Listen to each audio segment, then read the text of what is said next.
আসসালামু আলাইকুম। জয়পুরহাট থেকে কি তরমুজ নিয়ে আসলাম, সেই তরমুজগুলো যেহেতু জমিতে আপনাদেরকে দেখাতে পারি নাই, সেই তরমুজগুলো এখানে সাজায় রাখছি। এই কয়টা তরমুজ জয়পুরহাট থেকে নিয়ে এসেছি।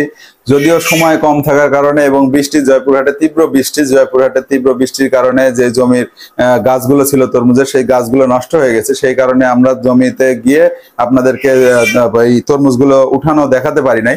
আমরা রাস্তা থেকে তরমুজগুলো নিয়েছি এবং সেগুলো আসলে নিয়ে আপনাদেরকে একটু দেখাবো যে কি পরিমাণ মিষ্টি এবং কেমন দেখতে। আসলে তরমুজগুলো খুবই ছোট্ট আকারের তরমুজ। এই তরমুজগুলো জাংলাতে ধরে।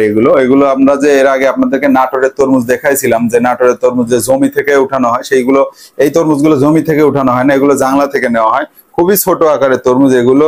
এটা একটা দেখতে পাচ্ছেন হলুদ তরমুজ, এটাও প্রায় কেজি 2 ওজন হবে। কিন্তু আমরা নাটোরের মানুষের সাথে জয়পুরহাটের মানুষের কখনোই মিল হবে না। আমরা সেখানে গেছিলাম, গিয়ে প্রায় ফ্রি নিয়ে এসেছিলাম 3-4টা তরমুজ, তারা আমাদেরকে খাওয়ার জন্য দিয়েছিল। কিন্তু এখানে দুঃখের বিষয়, একটি তরমুজও আমরা ফ্রি পাই নাই। এই তরমুজ যে ছোট, এটাও 10 টাকা দিয়ে নিয়েছি আমরা।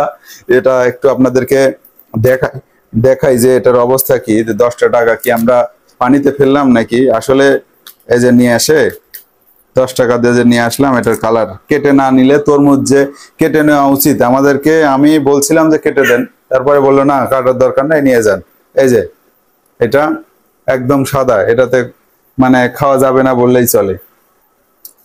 তারপরে আরেকটা তরমুজ আপনাদেরকে দেখাই, যে এই তরমুজটাও কাটতে নিয়ে মানে কাটলো না, বলতেছে না পাকা হবে।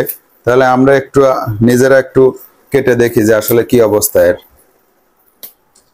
এই তরমুজটা সম্ভবত পাকা হবে, এই লোক দিয়েছে। এটা ফেটে যাচ্ছে, যে তরমুজ কাটার সময় এরকম করে ফেটে যায়, সেটা আসলে সম্ভবত ভালো হয়।